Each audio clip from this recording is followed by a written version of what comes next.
पावसाळ्याला सुरुवात झालेली आहे आणि या वातावरणामध्ये लहान मुलांना कफाचा त्रास जास्त प्रमाणात होत असतो. कारण बाल्यावस्थेमध्ये लहान मुलांमध्ये स्वभावतःच कफाचं आधिक्य असतं, कफाचं प्राबल्य असतं आणि या वातावरणामधील थंडाव्यामुळे, गारठ्यामुळे, आर्द्रतेमुळे शरीरातील कफ वाढतो आणि लहान मुलांना सर्दी, खोकला यासारखे विकार जास्त प्रमाणात होत असतात. तर हे विकार टाळण्यासाठी आपण लहान मुलांमध्ये काय काळजी घ्यायला पाहिजे किंवा काय घरगुती उपाय आपण करू शकतो कफ वाढले असल्यास? तर सर्वात आधी कफ वाढू नये यासाठी आपण काळजी घ्यायला पाहिजे, ती म्हणजे त्यांना आहारामध्ये दूध आपण पूर्णतः अवॉइड करायला पाहिजे, गोड पदार्थ अवॉइड करायला पाहिजे. कारण गोड पदार्थ खाल्ल्यामुळे कफ जास्त प्रमाणात वाढत असतो. त्यामध्ये chocolate, biscuit, cake, bread, toast हे पण पदार्थ आपण अवॉइड करायला पाहिजे.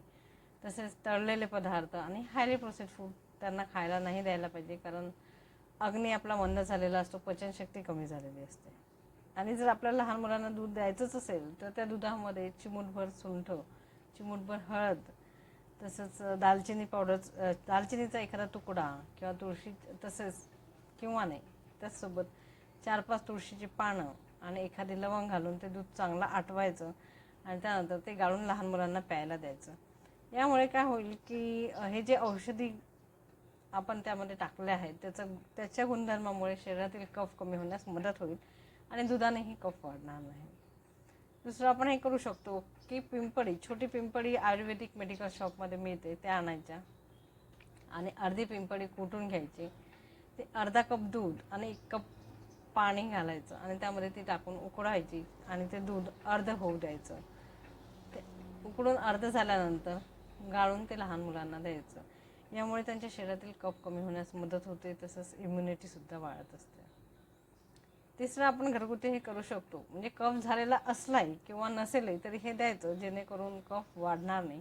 हळद थोडी भाजून घ्यायची आणि बाजूला काढून गार झाल्यानंतर त्यामध्ये गूळ घालायचा आणि त्याच्या छोट्या छोट्या गोळ्या तयार करायच्या. तर 2 गोळ्या सकाळ संध्याकाळ जर आपण लहान मुलांना दिल्या त्यानेही शरीरातील कफ कमी होत असतो. तर आता गूळ तर गोळ आहे, मग तो कसा द्यायचा? तर गूळ गोळ जरी असला तरी तो गुणधर्माने उष्ण आहे, तो कफ पातळ करण्यास मदत करत असतो, म्हणून गूळ देण्यास काही हरकत नाही आहे. कफ झालेला असताना 1 चिमूट काळी मिरी पावडर घ्यायची, त्यामध्ये 1 चमचा सहज टाकायचं, मध टाकायचं आणि ते लहान मुलांना चाटायला द्यायचं. आता डिपेंड आहे की मूल किती मोठं आहे, त्याला किती पचेल, थोड्याच प्रमाणात देऊन बघायचं आणि जर त्रास होत नसेल तर आपण त्याचं प्रमाण थोडं वाढवू शकतो. तसंच मुलांना मधामधनं सीतोफलादी चूर्ण मेडिकल शॉपमध्ये मिळतं, ते आपण या दिवसांमध्ये घरात आणून ठेवायचं. कोणाही ते सर्दी खोकल्यावर आपण वापरू शकतो. ते चूर्ण मधामध्ये देऊन त्याचं चाटण आपण मधातून लहान मुलांना दिलं तर शरीरातील कफ कमी होण्यास मदत होत असते. मुलांना गोड खायचंच असेल तर तीळ गूळ आपण देऊ शकतो. कारण तीळ हे गुणधर्माने उष्ण असतात आणि गूळ पण हा उष्ण असतो, त्यामुळे ते कफ पातळ करण्यास मदत करत असतं.